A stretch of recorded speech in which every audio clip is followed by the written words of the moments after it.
Bree was a really close friend, and I cannot describe how meaningful her friendship was towards me.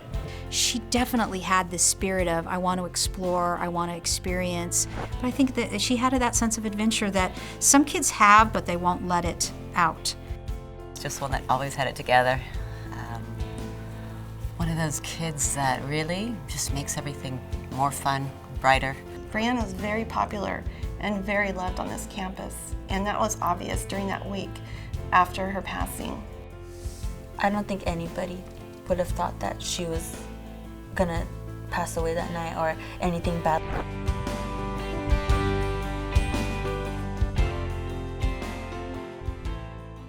So we were at the game. Bree was just bouncing around the way she was, just like a little bubbly person. Bree would always be like, look it, we can have sober fun. We're not drinking or smoking or doing anything bad. And I was like, yeah. And so like we just like, we're getting to the car and someone was gonna lap in our back seat. I saw that a couple of my friends didn't have rides because the car was packed down, and I offered them a ride. Me and a couple other friends in the car, we all decided that we would like to race one of our friends. One of my friends said we should race. Well, run them, let's race, line them up. So Bree's like, you don't want to test my focus, like, you know, like my car may be small, but it mobs. After the 3 honks, we took off racing at high speeds. We're going really, really, really fast, and Cedric's even faster. So Cedric's already like far gone, like by the time the race is over. He's already at the stop sign, like probably waiting a good 5 seconds. And as it came to an end, I stopped at the stop sign, and she never stopped, and then lost control and crashed into the pole. And Bree pulls up. We're pulling up really fast. And she kind of brakes, like slows like on a roll, and we get to the stop sign and she looks at him like, up yours, and like steps on the gas and just floors it. Nick Chapman, one of the passengers, did tell me that he told Brianna to slow down, but he didn't voice his opinion. He just said it softly. Somebody, Hannah or any of the other passengers, would have spoke up and just said, hey, you're scaring me. I think she would have slowed down, and she would have probably, it would have been a different outcome. It felt like we spun, but I don't really know. It happened really fast, and we were going straight into the wall, and at that point I was like, okay, this is it. We're gonna hit a wall. We're going this fast. I was like, we're done. I remember right when the car hit the pole that I didn't know if the car was on fire. I just remember I looked at Bree, and I was rubbing her arm, and I told her, I was like, Bree, come on, talk to me. Come on, Bree, talk to me.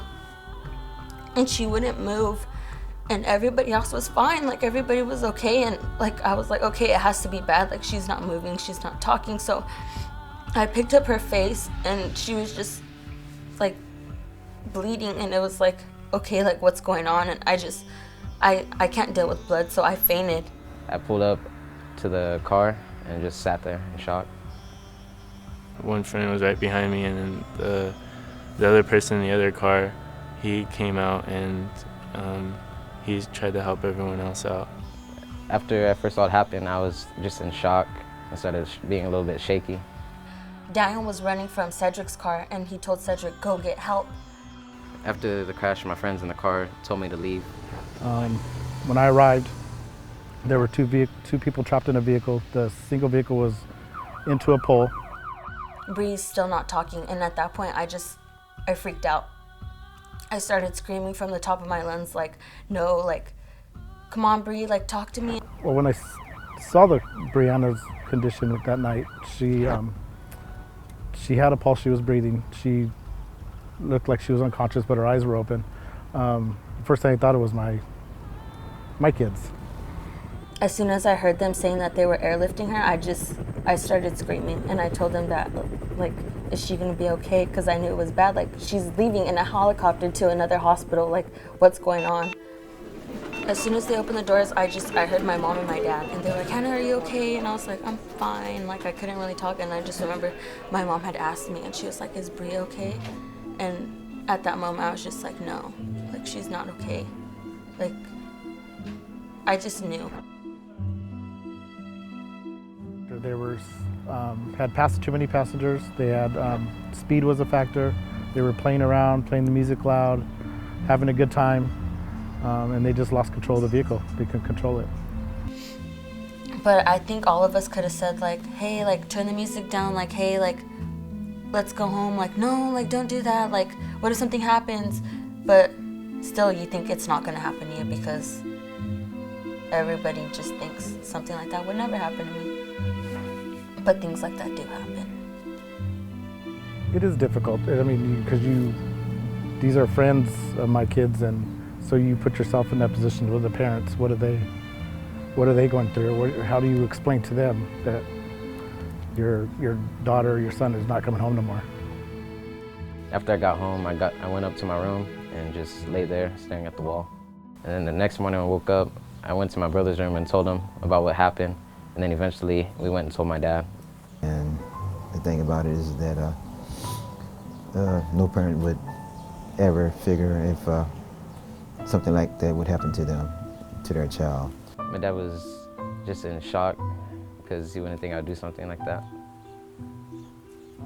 Upon my investigation, we determined there was a second car involved, and the driver had left the scene. We were able to determine who the driver was. We contacted the parents and informed them that we needed to talk to Cedric at the station. It was hard to walk away and just go to a little room and talk about what happened. So I knew I had to face my consequences. He told me everything that happened, and I could tell he wasn't lying. So I knew just by talking to him what a good kid he was. So it hurt me to arrest him. I made a lot of good decisions in my life, but my one bad decision changed my whole life. When talking to Brianna's mom, Isabel, when she found out that we made an arrest of another young boy, she didn't want to blame nobody. She wanted to, Brianna made a mistake.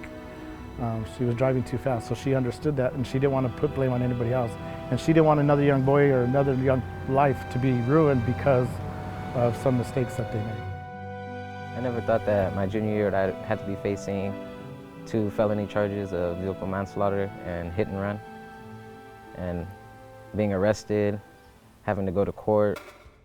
The conversation I had with her the week before, and she was telling me, she was like, I feel so happy right now. She was texting me, she's like, I feel so happy, like, despite all the turmoil and everything that goes on in our lives and everything, she's like, life is just so good, like, there's just so much to see, and it's so beautiful. And it's so eerie, some of the things that she has said, that they retweet now, like, you know, hold the people you love the most.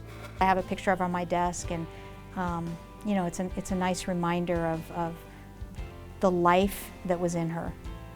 There was a lot of life in her. Bree's death has affected everybody on our campus. Every single person. How today was the day Bree was supposed to be graduating, but from our decisions we made, it wasn't possible. I feel that it was hard for her parents to walk across the stage, but I know that they're proud of what she did, academically wise, but our decisions are not proud of what we did. But it absolutely could have been prevented. Again, I think with more conversation and really more knowledge of the truth of what's out there and the impact those accidents can have on your life. I think that's the hardest part, is just to see like the way it affects everybody else. And I just would want everybody to realize what a big impact it is when someone's life is taken, or if someone's hurt, it has a really big impact on not only their family, but the loved ones around them. I think about it every day. Like, I could have made a better decision, and I never have to go through this. You've got all the time in the world. Take your time. Focus on your driving, be responsible. Get to where you're going. That's the whole point, isn't it? It's a split second. It really is. It's that split second, and how it devastates everything and just changes. And how young kids, young teenagers, we think that we're invincible, and we forget that how life is so fleeting. We take for granted the fact that we are driving an automobile, which is 4,000 to 5,000 pounds, can be a lethal weapon. Driving a car is not a simple thing. It's a very serious thing. It can be, unfortunately, a very tragic thing if we're not responsible when we drive. It still hurts, and it's not gonna go away. Like, it's really not. Like, it'll get easier and we'll like learn how to deal with it, but it's always gonna be there.